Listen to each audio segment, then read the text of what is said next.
আরে আমি তোমাকে মিথ্যে কেন বলতে যাবো? আমি টাকা পয়সা ঠিক জায়গায় রাখছি, কিন্তু আর খুঁজে পাচ্ছি না। আরে হ্যাঁ, চুরি হচ্ছে, না হলে আমি তোমাকে কেন বলবো? আরে বাবা, তুমি আমার কথা বিশ্বাস কেন করো না? কি হলো? কি দেখ? আচ্ছা তুমি রাখো তো, আমি তোমার সাথে পরে কথা বলছি। হ্যাঁ, আমার টাকাগুলো ঢোকাতে হবে। এ বাবা, চেনটা খোলা কেন? টাকাগুলো কোথায় গেল আমার?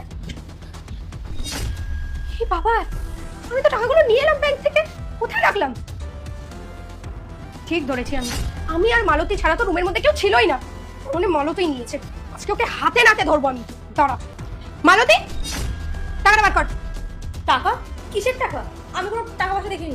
দেখ, আমার সামনে না বেশি স্মার্টনেস দেখাস না। রুমে তুই আর আমি ছিলাম, আর কেউ ছিল না। আর টাকাটা আমি খুব ভালো মতন জানি আমি কোথায় রেখেছিলাম। টাকাটা আমার ব্যাগে ছিল, এখন আমার ব্যাগে চেনটা খোলা, টাকাটা নেই। চুপচাপ টাকাটা বার কর। ম্যাডাম, আপনার কোথাও ভুল হচ্ছে। আমি কোনো টাকা পয়সা দেখিও নি আর নিও নি। বিশ্বাস না হলে আপনি চেক করে দেখুন। অবশ্যই আমি চেক করবো। তুই কি ভাবছিস এই কথাটা বলবি আর আমি তোকে ছেড়ে দেবো? কোনোদিনও না, আমি তোকে এক্ষুনি চেক করবো।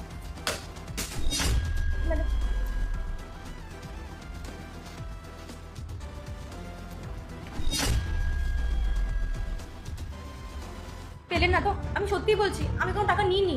ঠিকই তো বলেছিস, তোকে তো আমি ভালো করে চেক করলাম। তোর কাছে তো টাকাটা নেই। বাট টাকাটা গেল কোথায়? তুই আর আমি ছাড়া তো রুমের মধ্যে কেউ ছিলও না। টাকাটা এইভাবে প্রতিদিন কিভাবে গায়েব হচ্ছে আমি বুঝতে পারছি না। দেখুন ম্যাডাম, আপনি শুধু শুধু আমাকে চোরের দায় দিলেন। আপনারা কি মনে করেন বলেন তো? গরিব হতে পারি, কিন্তু চোর না।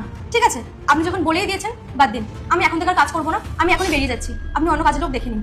আরে মালতী, শোন আমার কথাটা, আমার ভুল হয়ে গেছে। তুই এইভাবে ছেড়ে চলে গেলে আমি কোথায় কাজের লোক পাবো বলতো? I am really sorry.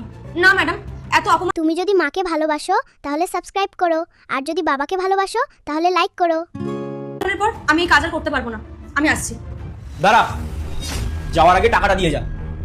টাকা? টাকা মানে কিসের টাকা? ম্যাডাম তো চেক করে নিয়েছে, আমার কাছে কোনো টাকা নেই। যেটা নিয়েছিস সেটা দিয়ে যা। আরে ও কিছু করেনি, ও টাকাটা নেয়নি। বেকার বেকার আমি ওকে উল্টোপাল্টা কথা বললাম। আমি ওকে চেক করেছি, ওর কাছে টাকা নেই। আচ্ছা, তাহলে তুমি ভুল জানো। সব দ্বিতীয় পর্ব দেখতে এখনই সাবস্ক্রাইব করুন। পরবর্তী পর্ব খুব শীঘ্রই আপলোড করা হবে, মিস করবেন না।